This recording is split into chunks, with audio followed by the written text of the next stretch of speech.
Biasa, jokes bapak-bapak. Pak Dimas, Iya Pak. pekerjaan apa yang kerjanya tuh ngeluh terus? Kerja di tempat orang Pak. Sama. Bapak-bapak kerja di saya nih. Jangan Pak, jangan SP, jangan SP Pak. Enggak Pak. Atau nggak zamannya apa? Apa tuh? Tukang tape. Loh? Iya, tukang tape. Tuh tau tape nggak? Iya. Iya. Orang capek. Tape bang, ngeluh terus.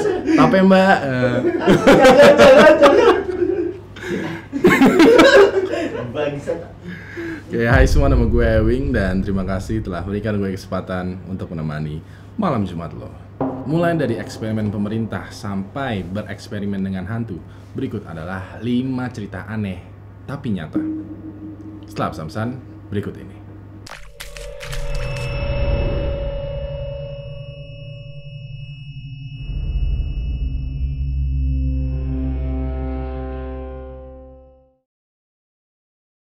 Kelima, burung tidak nyata. Weh, ini pasti aneh nih ya. Pasti di antara lo ada nih yang punya cita-cita gitu. Yang kalau udah bapak-bapak nih, tiap pagi itu pakai sarung ke teras rumah terus mainan sama burungnya.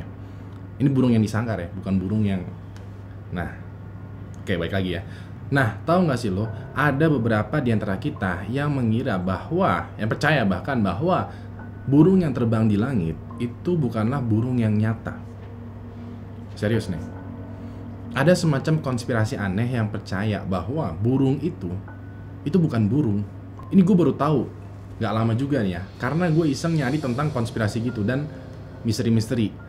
Jadi gue nemu satu situs yang namanya tuh Birds Aren't Real. Nah, Birds Aren't Real sendiri adalah sebuah gerakan yang menolak dengan tegas pembunuhan massal terhadap burung di Amerika.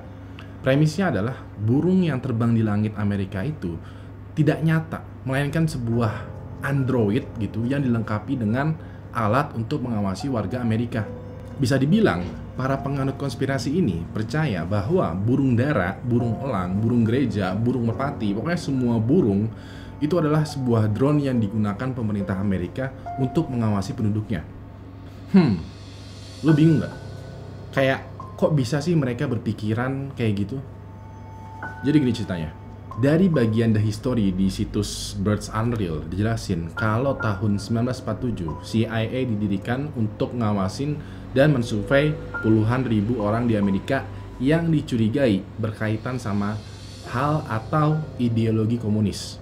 Setelah 5 tahun masa pengawasan ini, ternyata cuma sedikit yang dinyatakan bersalah karena kaitannya sama komunis. Karena cuma sedikit, CIA itu makin gembur-gembur lagi tuh menyelidiki paham tentang komunis yang tersebar di Amerika Serikat. Sampai di tahun 50-an itu bisa dibilang banyak orang yang dituduh sebagai komunis, padahal mah bukan komunis. Nah, di tahun 1953, Allen Dulles diangkat menjadi direktur sipil pertama di CIA. Ia punya misi untuk meningkatkan program pengawasan itu. Sampai akhirnya banyak kamera tersembunyi dipasang di ribuan lokasi. Baru deh pas tanggal 15 April 1956, ia bertemu dengan Presiden Dwight Eisenhower untuk ngusulin satu rencana, di mana rencananya itu bisa melacak seseorang pakai kamera yang bergerak. Si kamera ini itu harus ditempatkan gak lagi di sudut jalan atau area tersembunyi, melainkan kamera yang bergerak di area langit yang luas. Presiden Eisenhower itu setuju dengan ide itu, makanya Allen Dulles dan timnya mengembangkan teknologi baru. Nah, supaya kameranya itu bisa terbang dan tidak dicurigai oleh warga, pemerintah akhirnya membuat suatu kamera yang berbentuk seperti hewan. Nah, kebetulan di langit Amerika zaman itu banyak burung merpati yang terbang bebas. Maka dari itu, pemerintah Amerika itu membuat kamera dengan bentuk seperti burung merpati. Terus kan nih ya, mereka udah punya prototipe bentuk burung. Nah, burung merpati yang aslinya itu mau dikemanain? Ya, pastinya dimusnahkan. Jadi mereka buat lagi nih satu pesawat khusus yang bawa tangki air yang berisi racun burung yang mematikan. Terus kalau racun burung ini kena bagian tubuh burung yang asli itu kena virus dan menularkan burung yang lainnya. Sampai akhirnya burung yang asli yang di langit itu pada mati karena saling tertular virus burung itu. Alhasil populasi burung yang asli itu berkurang, diganti sama burung yang isinya kamera. Nah, gerakan Birds Aren't Real ini itu tadi aktif sejak tahun 1976 dengan tujuan untuk menghentikan pembunuhan burung asli tadi. Cuman gerakannya tidak berhasil karena pemerintah sudah terlanjur mengganti banyak burung yang asli dengan burung android yang punya kamera. Gua kebetulan juga nemu nih video dari situs yang berisi mantan agen CIA yang berbicara tentang proyek prototipe lagi diwawancarain. Sayangnya, beliau bilang kalau semua dokumen tentang proyek prototipe burung CIA itu dimusnahkan. Hanya sebagian fakta yang diketahui publik saat ini tentang adanya proyek burung android. Jujur ya, menurut gue ini salah satu teori konspirasi yang paling aneh yang gue temuin. Gue gak pernah bilang ya kalau teori ini beneran, kalau ternyata burung di dunia ini itu semua digantikan sama burung palsu. Cuman, aneh gak? Aneh lah. Masa enggak?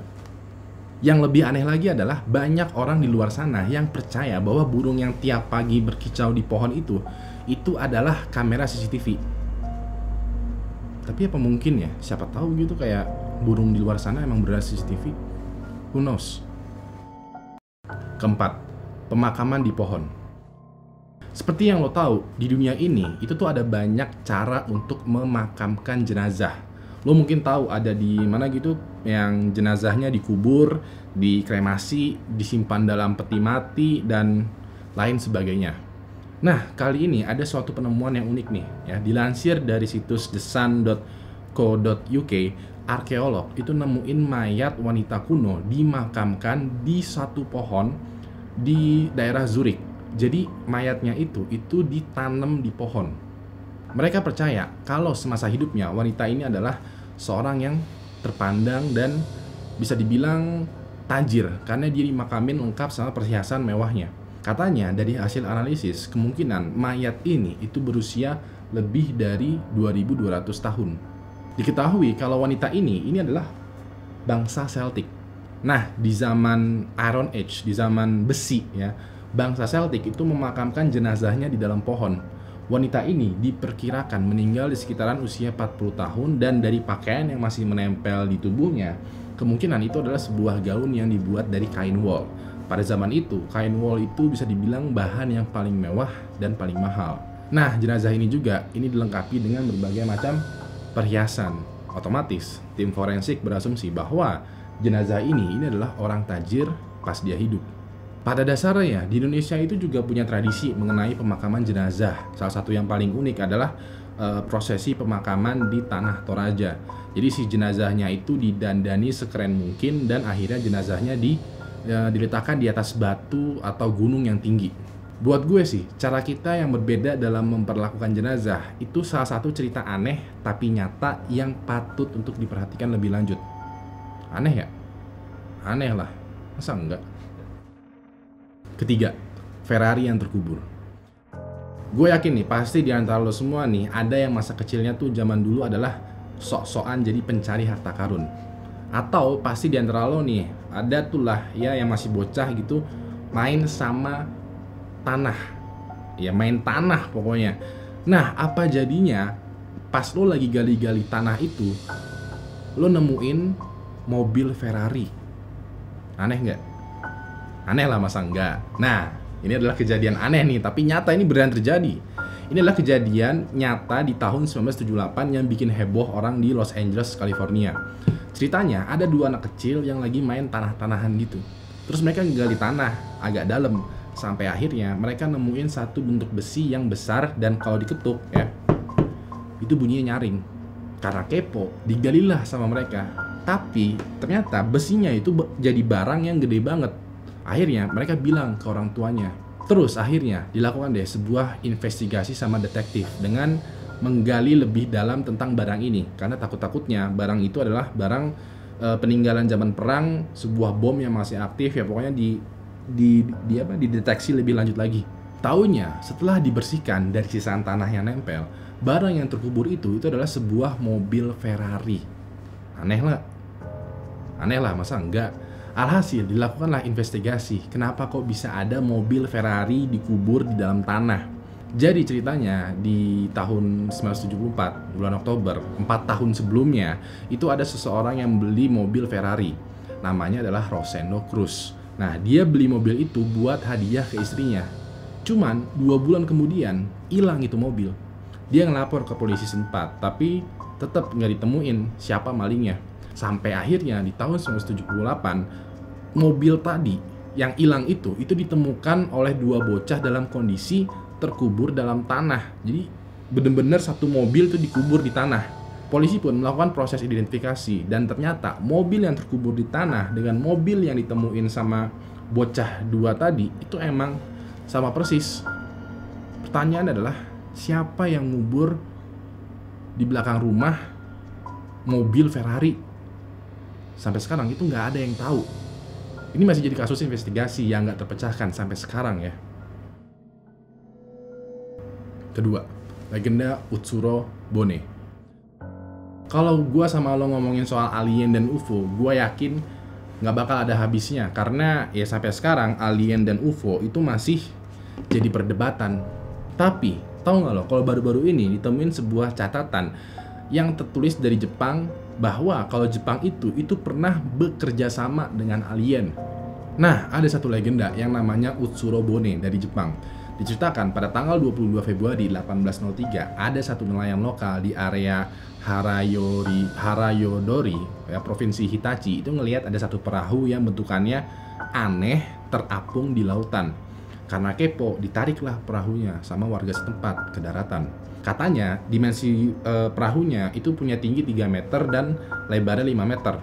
Bentuk perahunya itu kayak mirip tungku pembakaran dupa. Bagian piring di atas perahu itu terbuat dari kayu, sementara bagian bawahnya itu dilapisin sama plat tembaga. Perahunya itu juga punya beberapa jendela yang bentukannya itu seperti jeruji penjara. Ya kurang lebih ilustrasinya ya seperti ini. Pas sudah sampai daratan ini perahu, ditengoklah si isi perahu ini. Ternyata ada 2 helai spray sama tempat tidur plus 1 perempuan. Iya, ditemuin 1 perempuan yang kelihatan mungkin usianya adalah 18-20 tahun, masih muda. Perempuan itu rambutnya dan alisnya itu berwarna merah, bahkan kulitnya itu berwarna merah muda pucat. Di area itu kan belum ada tren Harajuku ya, atau tren gaya nyentrik. Lagi pula aneh dong, ada cewek dengan rambut merah terus juga kulit merah muda pucat terapung di dalam perahu yang bentukannya aneh. Aneh nggak? Aneh lah, masa enggak? Nah, perempuan ini lalu diajak ngobrol, nggak nyaut. Dia ngomong pun nggak ada yang ngerti. Cuman dia bawa semacam kotak segede 60 cm. Nah, kotaknya itu dia selalu bawa kemana-mana dan nggak ngebolehin siapapun buat pergi bawa kotaknya. Sampai akhirnya perempuan itu dikembaliin ke dalam perahu dan perahunya dipergiin gitu menjauh dari area Harayodori. Semua kejadian tadi itu didapat dari manuskrip Toen Shuetsu yang ditulis di Kyutei Bakin di tahun 1825. Awalnya mereka menganggapan bahwa catatan manuskrip ini hanyalah sekedar cerita horor rakyat. Seperti yang lo tahu ya, Jepang itu merupakan negara yang punya segudang cerita mengenai hantu-hantu. Sainganlah dengan Indonesia. Cuman banyak yang berpikiran kalau itu bukan hanya sekedar cerita horor rakyat, karena setelah diteliti lagi, fix bahwa catatan ini itu adalah catatan sejarah. Beberapa penelitian terkait legenda ini ada yang berasumsi juga kalau ini adalah sebuah interaksi pertama dari orang Jepang kepada makhluk yang bukan manusia. Dikarenakan kulit si wanita tadi itu berwarna merah muda. Coba deh sekarang, ras manusia mana yang kulitnya itu merah muda? Pertama, The Philip Experiment. Sampai sekarang keberadaan hantu dan sejenisnya itu masih belum bisa dikonfirmasi menggunakan sains. Karena mereka itu hanya bisa dilihat dan dibuktikan keberadaannya, terus divalidasi berdasarkan pengalaman seseorang. Walaupun banyak cita-cita atau penampakan hantu, ternyata banyak nih ya, gue baru tahu nih, banyak eksperimen atau percobaan buat ngebuktiin keberadaan hantu. Salah satunya adalah The Philip Experiment ini. The Philip Experiment ini adalah sebuah percobaan parapsikologi ya, yang digagaskan oleh sama seorang yang bernama itu Dr. Owen di tahun 1972. Eksperimen ini dilakukan di Toronto, Ontario, Kanada.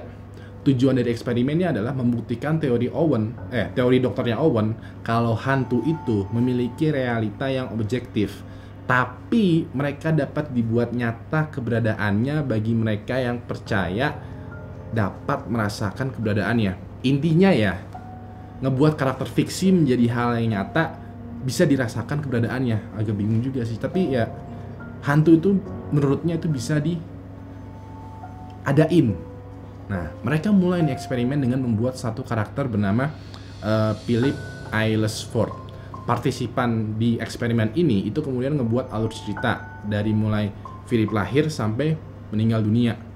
Dikisahkan kalau dia lahir pada tahun 1624 di Inggris, punya karir militer dan gelar kebangsawanan pada usia 16 tahun. Dia terlibat dalam perang saudara Inggris yang menjadi teman pribadi Charles II, lalu bekerja sebagai mata-mata. Philip tidak bahagia dengan wanita yang seorang bernama Dorothea dan kemudian jatuh cinta kepada seorang gadis Roman yang dituduh sebagai penyihir dan dibakar di tiang pancang, di tiang kayu gitu. Dalam keputusannya, Philip bunuh diri pada tahun 1654 pada usia 30 tahun. Dalam tiap sesi percobaan, partisipan itu duduk mengelilingi meja dan menempel jarinya di atas meja. Kemudian mereka menanyakan si hantunya Philip tadi. Kalau dia mengetuk meja sekali, berarti jawabannya adalah iya. Kalau 2 kali, itu tidak. Nah, hal yang mereka tanyakan itu adalah seputar cerita hidup Philip yang mereka buat, sampai ke detail cerita yang mereka nggak ketahuin. Awalnya mereka nggak dengar atau merasakan apapun, sampai akhirnya ada ketukan meja tanpa partisipan ngelakuin itu. Jadi tahu-tahu mendadak ada ketukan di meja aja, padahal nggak ada yang ngelakuin. Mereka terus melanjutkan eksperimen sampai akhirnya banyak kejadian aneh yang menjadi nyata. Kayak misalnya mejanya bergerak sendiri, terus juga tiba-tiba keangkat dan suara ketukan-ketukan meja lainnya. Walau akhirnya mereka bisa mengklaim bisa ngebuat hantu dan membuktikan keberadaannya, hal ini nggak bisa dibuktikan secara sains karena nggak ada faktor atau indikator yang terpercaya. Dari sana banyak grup juga yang percaya bahwa parapsikologi mungkin melakukan hal yang sama, walau tidak terbukti. Gue bahkan nemu satu video YouTube dari channelnya History vs Hollywood yang berisi potongan klip dari eksperimen ini. Pas mereka nanyain Philip, kedengar tuh suara ketukan tadi. Bahkan meja percobaannya itu sempat keangkat sendiri. Mereka bernyanyi sambil diiringi sama meja-meja yang ke kanan ke kiri. Walaupun begitu ya, logikanya kayak gimana sih si meja ini bisa kekutuk sendiri atau bergerak sendiri atau gimana, itu agak aneh dan susah dicerna. Tapi emang pernah terjadi bahwa hantu itu ternyata bisa dibuat. Menurut lo, aneh nggak tuh? Aneh lah, masa enggak? Terima kasih telah berikan gue kesempatan untuk menemani malam Jumat lo. Nah, ini video minggu ini tuh ada banyak banget. Makanya itu jangan lupa like, tweet, share, dan subscribe channel Wing HD. Yang kemarin udah ada video tentang Papandayan part 2. Nanti juga ada kegiatan Papandayan, ada yang ngobrol sama Kang Obras, terus juga ada ngobrol Q&A, ngejawab pertanyaan yang udah dikirimkan lewat Instagram gue @ewing_hd. Terus juga nanti ada video hari Minggu, ada apa sih Pak Dimas? Hari Minggu kita ada ini Pak, Pandora Pak. Serius Pandora? Pandora maksudnya. Pandora tuh kan? Hari Minggu Pandora? Minggu. Oh minggu. Minggu ini? Oh minggu ini Pak, Obras Pak maksudnya. Wow, SP1 dari mana? Iya serius Pak, Obras. Masa? Serius? Kalau Ya udah, pokoknya ada banyak lah video-video di minggu ini. Maka dari itu like, tweet, share, dan subscribe channel Wing HD. Terus juga ada nanti di akhir bulan email berhantu. Seru banget tuh. Maka dari itu like, tweet, share, dan subscribe channel Wing HD. Terakhir nama gue Ewing dan sampai jumpa lagi di malam Jumat selanjutnya. Good night.